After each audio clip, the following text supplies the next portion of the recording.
kali ini di O2S kali ini Dok, kita mau bahas tentang kasus emergensi. Kita biasanya menggunakan sistem yang disebut dengan sistem triase.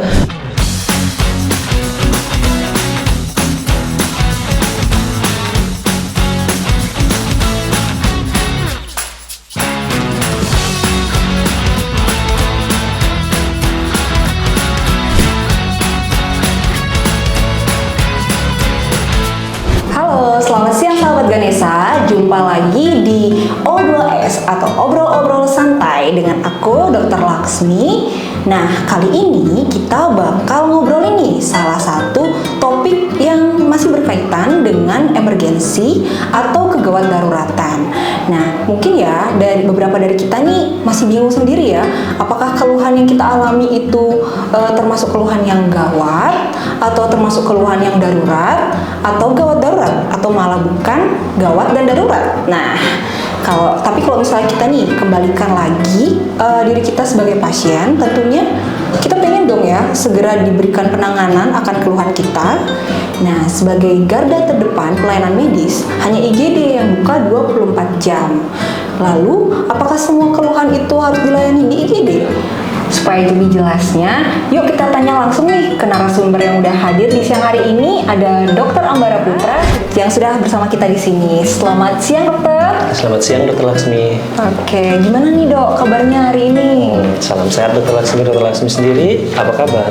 Selalu sehat sih Dok. Semoga kita semua diberikan kesehatan ya.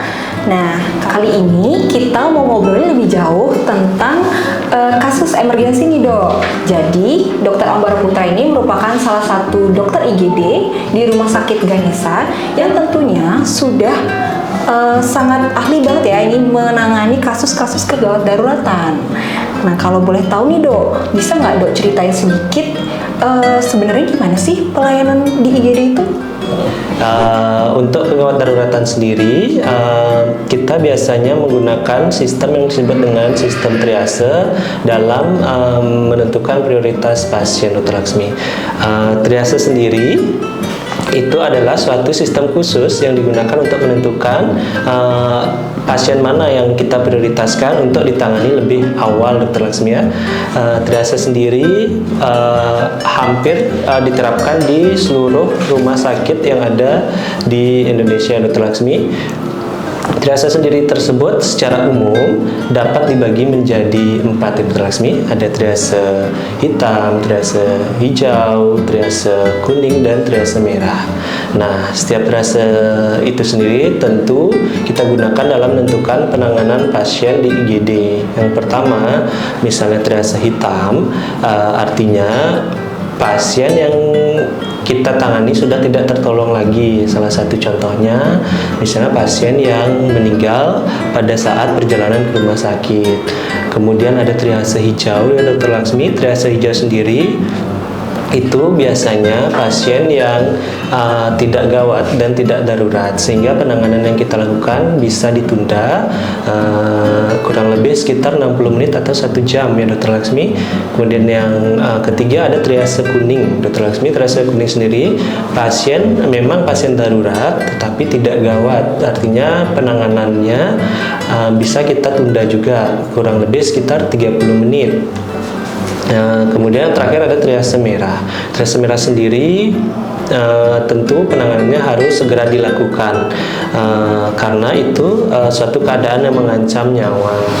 Wah, jadi kayak gitu ya Dok ya, ternyata kegawat daruratan itu bukan hanya dari keluhan yang dirasakan pasien, bukan hanya dari riwayat dari pasiennya, tapi juga dari hasil pemeriksaan dokter ya di IGD ya Dok ya. Nah, lalu gimana nih Dok, kalau misal keluhan pasien itu bukan tergolong gawat darurat, apa tetap dilayani di IGD Dok? Untuk pasien yang tidak gawat darurat, tenang saja, di UGD Ganesha pasti tetap kita layani ya, Dr. Laksmi, tapi tetap sesuai dengan prinsip triase yang sudah saya bilang sebelumnya. Sesuai dengan triasenya kita layani. Oke, sudah cukup jelas sekali ya Dok Ambara memberikan penjelasan. Teman-teman sudah pasti paham ya yang tadi sudah dijelaskan Dok Ambara. Nah, kalau boleh nih Dok, kita sharing yuk sedikit tentang kasus yang sering terjadi di IGD. Gimana Dok? Setuju nggak? Siap, Dr. Laksmi. Oke. Yang pertama nih kita mau sharing tentang kasus diare nih dok ya. Seperti yang kita ketahui nih di Bali, kita di Bali nih kita nggak jauh-jauh dari tradisi dan terutama kuliner atau makanannya. Yang di Bali tuh khas banget sama makanan-makanan berbumbu dok. Yang biasanya nih sering terjadi istilahnya salah makan, yang ujung-ujungnya jadi diare. Boleh di-share sedikit dok, apa sih sebenarnya itu diare dan bagaimana penanganan di IGD? Nah, ada baiknya sebelum kita membahas diare, kita tahu apa sih itu diare. Yang pertama, diare itu adalah suatu keadaan di mana BAB kita konsistensinya berubah menjadi cair atau lembek dengan frekuensi lebih atau sama dengan 3 kali dalam waktu 24 jam. Nah, diare sendiri dapat dibagi menjadi 3 berdasarkan waktu terjadinya diare. Yang pertama kita sebut dengan diare akut jika berlangsung selama kurang dari 14 hari atau 2 minggu. Kemudian yang kedua ada namanya diare persisten, artinya terjadi selama 2 sampai 4 minggu ya Dr. Laksmi. Kemudian yang ketiga ada diare kronis, di mana diare yang berlangsung lebih dari 4 minggu Dr. Laksmi. Selain itu, diare juga dapat dikelompokkan berdasarkan penyebabnya. Yang pertama ada diare karena infeksi, misalnya diare karena bakteri, kemudian ada diare karena virus, dan terakhir ada diare karena parasit atau amuba. Sehingga nanti ini berkaitan juga dengan penanganannya Dr. Laksmi. Namun tidak semua diare itu disebabkan oleh infeksi ya Dr. Laksmi. Bisa yang pertama karena alergi makanan, kemudian ada intoleransi terhadap makanan, salah satunya misalnya contoh intoleransi laktosa. Kemudian yang terakhir mungkin bisa juga karena faktor kelainan pada sistem pencernaan, contohnya seperti Crohn's disease atau irritable bowel syndrome Dr. Laksmi. Oke, banyak sekali ya ternyata penyebabnya dok ya. Kalau misalnya nih diare gara-gara putus cinta bisa nggak sih dok? Sepertinya pengalaman pribadi ya Dr. Laksmi. Iya, mau tanya nih, saya pernah mengalami soalnya nih dok. Gimana, bisa nggak tuh dokter? Mungkin itu sih lebih ke faktor makanan, karena kita stresor. Kadang-kadang orang stres itu larinya mungkin bisa ke makanan, makan makanan pedas atau makan makanan yang asam juga bisa menyebabkan diare Dr. Laksmi. Ya mungkin ada beberapa teman-teman yang juga sama ya, kayak aku mengalami diare gara-gara putus cinta. Jadi mungkin kita langsung aja tanya nih, gimana sih prinsip penanganan diare ke dokter Ambara? Pertama tentu kita tahu ya, diare sendiri yang paling kita khawatirkan adalah keadaan dehidrasi ya Dr. Laksmi atau kekurangan cairan. Tentu kunci dari penanganan diare yang paling pertama yaitu mengembalikan cairan itu atau kita sebut dengan rehidrasi, baik dengan cairan biasa atau air putih maupun cairan yang mengandung elektrolit seperti natrium, kalium, klorida, misalnya seperti oralit ya Dr. Laksmi. Kebetulan nih kalau untuk pemeriksaannya dok, pemeriksaan apa aja sih biasanya dilakukan pada pasien diare itu dok? Pemeriksaan yang dapat dilakukan yang pertama tentu pemeriksaan fisik yang seperti yang saya bilang tadi. Kemudian yang kedua tentu kita dapat melakukan pemeriksaan penunjang untuk membantu menegakkan diagnosa yang kita berikan pada pasien. Misalnya contoh, kita lakukan pemeriksaan feses lengkap untuk menentukan infeksi penyebab diare itu sendiri seperti bakteri, virus, atau parasit atau amuba. Setelah melakukan pemeriksaan feses lengkap, jadi kita dapat memberikan antibiotik yang selektif untuk mengatasi infeksi tersebut. Karena penggunaan antibiotik yang sembarangan, seperti kita tahu ya Dr. Laksmi, antibiotik yang sembarangan pada zaman sekarang ini memicu timbulnya resistensi terhadap antibiotik itu sendiri ya Dr. Laksmi. Kemudian yang kedua mungkin bisa kita lakukan pemeriksaan darah lengkap ya untuk melihat sel darah putih apakah mengalami peningkatan atau penurunan, kemudian hematokrit untuk mengetahui kekentalan darah pada pasien diare tersebut Dr. Laksmi. Sehingga dari pemeriksaan darah lengkap sendiri juga dapat kita ambil ke arah mana nantinya infeksi ini, ke arah infeksi virus ataukah bakteri Dr. Laksmi. Ya. Wow, sangat banyak sekali ya ternyata pemeriksaannya ya dok yang bisa dilakukan untuk membantu menegakkan diagnosis diare itu. Nah, sebelumnya di Ganesha bisa nggak sih dok kita cek cek darah lengkap ya, atau feses lengkap ya tadi DOF? Kalau udah bisa ya dok? Ya, tentu saja Dr. Laksmi di RSku Ganesha sudah bisa dilakukan pemeriksaan laboratorium termasuk darah lengkap, feses lengkap. Di samping itu saya tambahkan satu lagi, kita juga perlu memeriksakan elektrolit kadang-kadang ya Dr. Laksmi pada pasien dengan dehidrasi sedang atau berat untuk mengetahui kadar elektrolit dalam tubuh pasien. Di Ganesha sendiri pun lab sudah sangat lengkap ya untuk pemeriksaan itu semua Dr. Laksmi. Jadi buat kalian nih yang mungkin mengalami gejala seperti itu, seperti yang sudah disebutkan sama Dokter Ambara, bisa segera cek ya ke Rumah Sakit Umum Ganesha. Tentunya nanti akan dilayani oleh dokter-dokter yang sudah berkompeten. Sebelum kita ke topik yang lain nih dok, boleh dong di-sharing sedikit gimana sih cara pencegahannya nih supaya kita nggak sampai diare nih dok? Baik Dr. Laksmi, untuk pencegahan sendiri tentu sebenarnya sih sangat gampang jika kita mau menerapkannya Dr. Laksmi. Yang pertama misalnya kita harus mencuci tangan ya Dr. Laksmi, seperti kita lakukan di rumah sakit ini sendiri, yaitu 6 langkah cuci tangan. Misalnya mencuci tangan sebelum dan sesudah makan. Kemudian yang kedua bisa dilakukan dengan mengkonsumsi makanan yang sudah matang atau steril ya Dr. Laksmi. Intinya menjaga kebersihan tangan dan makanan Dr. Laksmi ya. Oke, itu tuh teman-teman tipsnya supaya kita terhindar nih dari diare kayak gitu. Oh ya, satu lagi nih dok, apa perlu ya orang diare itu dirawat inap kan dok? Baik Dr. Laksmi, pertanyaannya bagus ya. Iya. Ini pada pasien diare memang seperti status dehidrasi yang saya jelaskan sebelumnya. Ada dehidrasi ringan, sedang, dan berat. Nah, indikasi rawat inap yang pertama biasanya pada dehidrasi sedang hingga berat pada pasien yang tidak bisa minum secara oral atau melalui mulut, atau ada gejala lainnya, ini seperti mual, muntah, sehingga tidak ada makanan minuman yang dapat masuk sama sekali. Biasanya kita sarankan untuk rawat inap untuk mendapatkan cairan melalui infus Dr. Laksmi. Selain itu ya tentu dari pemeriksaan tadi, apakah dari fesesnya ada darah, ada nyeri perut hebat, terus ada perut kembung yang secara cepat membesar, tentu berdasarkan pemeriksaan anamnesis, pemeriksaan fisik, dan pemeriksaan penunjang. Kalau memang ada indikasi untuk rawat inap, tentu kita akan rawat inap Dr. Laksmi. Oke, sudah cukup jelas sekali ya penjelasan dari Dr. Ambara tentang diare. Next, gimana kalau kita bahas kasus selanjutnya nih dok? Boleh Dr. Laksmi ya. Kasus yang akhir-akhir ini sering kita lihat di media nih dok, kasus yang sedang marak yaitu stroke. Nah, stroke ini ternyata nggak cuma bisa menyerang orang tua, ternyata orang-orang dengan dewasa muda pun bisa terkena walaupun aktivitas fisiknya cukup bagus. Nah, gimana nih, baru aja kan kita memperingati Hari Stroke Setia dok ya? Iya. Oke, nah gimana dok? Kira-kira bisa nggak dok sharing tentang stroke itu apa dan penanganan di IGD seperti apa? Ya, ada baiknya kita tahu apa sih itu stroke ya. Yang pertama, stroke itu adalah suatu keadaan di mana terganggunya aliran darah ke dalam otak, bisa karena sumbatan atau bisa karena pecahnya pembuluh darah otak sehingga menyebabkan kematian jaringan otak itu sendiri Dr. Laksmi. Nah, stroke ini dapat secara umum kita kelompokkan menjadi dua ya Dr. Laksmi. Yang pertama ada stroke iskemik atau stroke sumbatan, biasanya disebabkan oleh dua hal juga, bisa karena trombus atau emboli.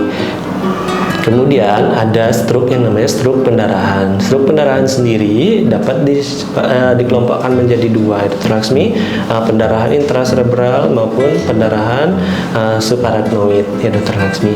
Nah, mengenai stroke sendiri, tentu dong ada faktor risiko yang menyebabkan kenapa sih kita bisa mengalami sumbatan dalam otak atau pecah pembuluh darah otak, Dr. Laksmi.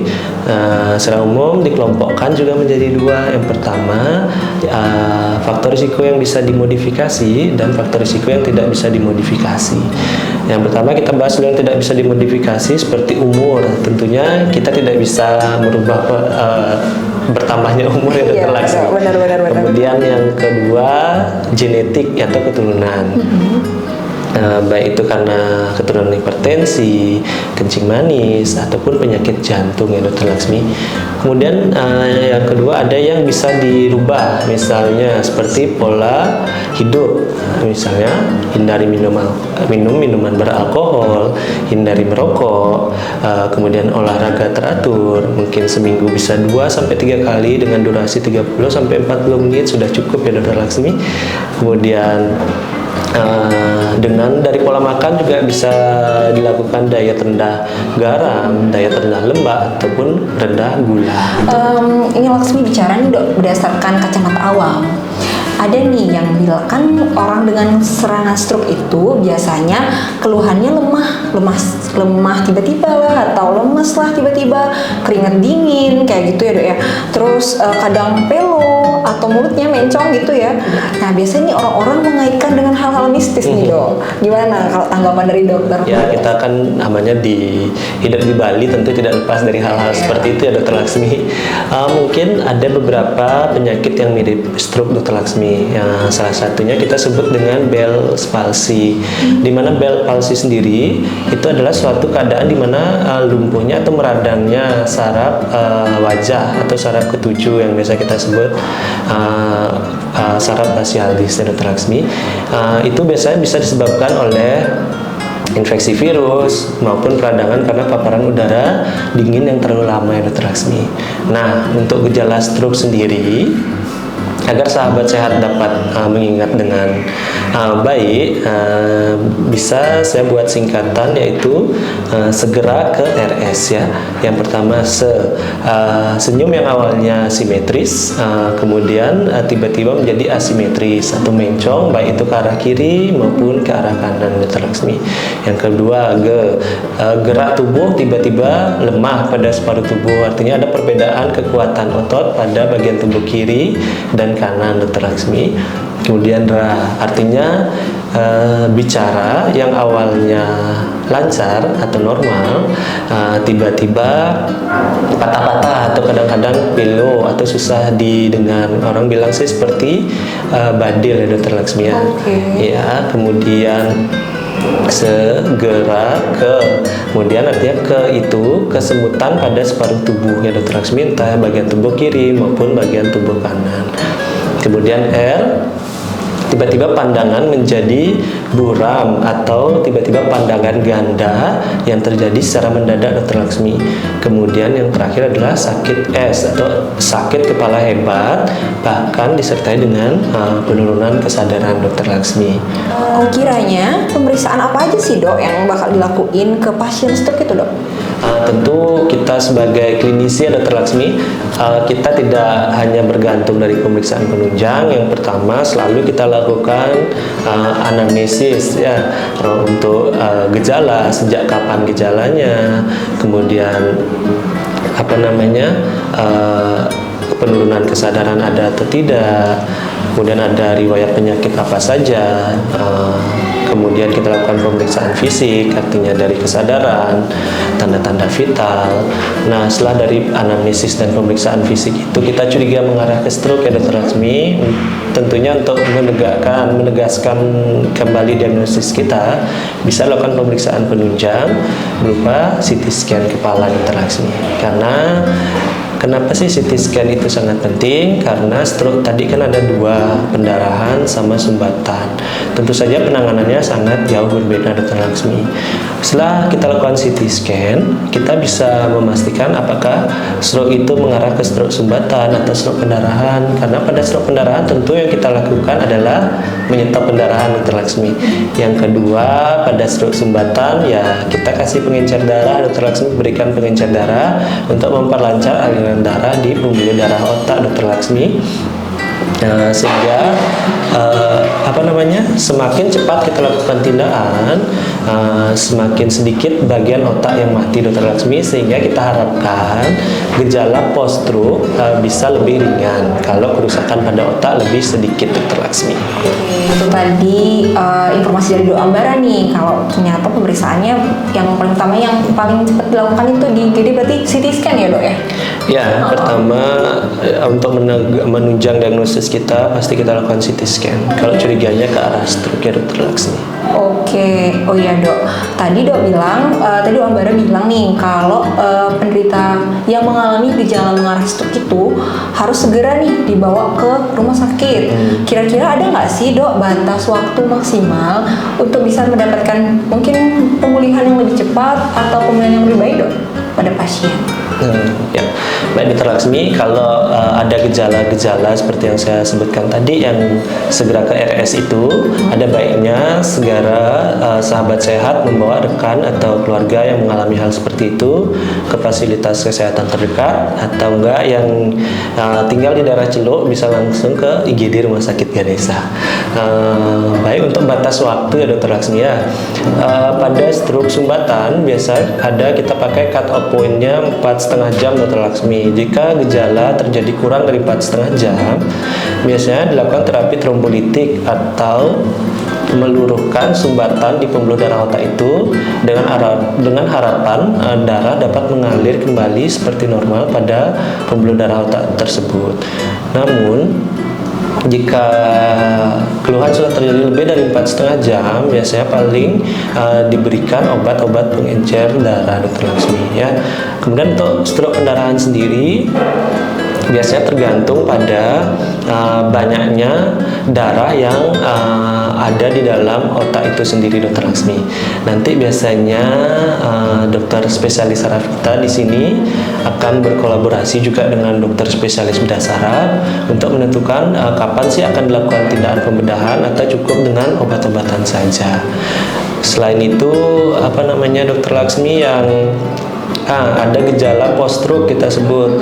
Gejala sisa post-stroke tentu saja tidak akan langsung kembali, misalnya untuk kekuatan ototnya, cara bicaranya. Nanti kita juga akan berkolaborasi dengan dokter spesialis rehab medik ya, untuk mengembalikan kekuatan ototnya, mengembalikan bicaranya. Tentu saja kita melakukan terapi secara komprehensif dengan melibatkan semua teman sejawat yang kita ada di sini Dokter Laksmi ya. Oke teman-teman, kalau misalnya kalian nih mengalami gejala yang mengarah ke stroke yang seperti yang sudah dibilang sama Dokter Ambara tadi, bisa segera datang ke Rumah Sakit Ganesha ya teman-teman ya. Jangan lupa karena di rumah sakit kami sudah tersedia fasilitas CT scan, kemudian poli saraf, poli rehab medik yang nanti menunjang untuk pasien stroke seperti itu teman-teman. Jangan lagi kalian bimbang, sungkan untuk memeriksakan diri kalian dalam kondisi gawat darurat ini, misalnya langsung datang aja nih ke rumah sakit kami yaitu Rumah Sakit Umum Ganesha. Tentunya kita akan melayani kalian dengan prinsip kegawat daruratan yaitu dengan prinsip triase dengan moto melayani dengan kasih. Ya, terima kasih Dokter Ambara sudah hadir siang hari ini. Baik, sudah berbagi informasi. Semoga kita sehat selalu ya Dok ya.